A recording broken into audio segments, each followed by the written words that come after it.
So this is Okay. Taylor again, moving in our direction again. There's no blame here. It's about what we should learn ourselves, but it's necessary because we leaned a little on the ladies today. No matter how well you lead, the women ain't gonna listen. Here comes a victim, enter the chat. They never take long. So I'm gonna say this for the record.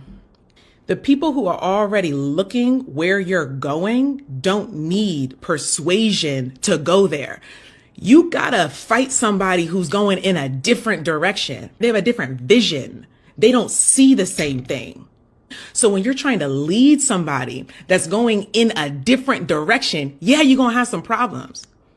Discernment must be off. How did you get to a point where it's been 3 years? You said 3 years, huh? That you tried to get this woman to get on your program. I don't know how good of a leader you could be to be wasting your time in such a way. I think a good leader is a good time manager. You aren't as good of a leader as you thought.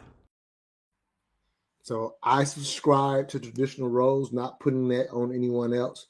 And that can mean different things for different people. And again, I think from just the perspective of history, where those roles existed before even quote unquote money existed. I think we overplay the finances when it comes to the natural roles, if you will. Mm-hmm. And so a lot of men naturally, in a sense, want to lead, but you have to be taught how to lead.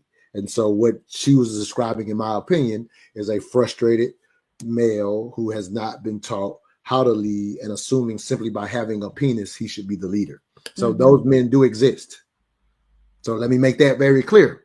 But for those of us who want to play our role willingly, meaning, and I say this just to make a real point, provision, meaning I am willing to die for you. You should never be in that position for me.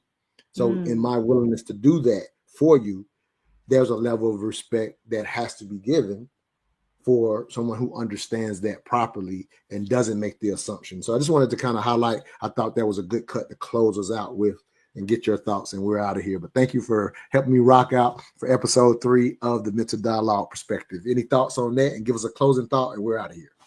So I think that men should also take a look at how they're being treated in relationships and the women they're attracting and trying to lead as well, right? One of the roles of a good leader is spotting talent. So just because she's a little bit resistant maybe in the beginning doesn't mean that you have to throw the baby and the bathwater out. Right. But you should have some boundaries for yourself. It's okay for men to say, you know what, I don't want to deal with this. I'm not putting up with this. And to set standards for themselves and the women that they deal with. From a traditional perspective, men lead in the literal sense, and it's okay for that to be the situation when you're in a relationship with a man who has your safety and your security in mind.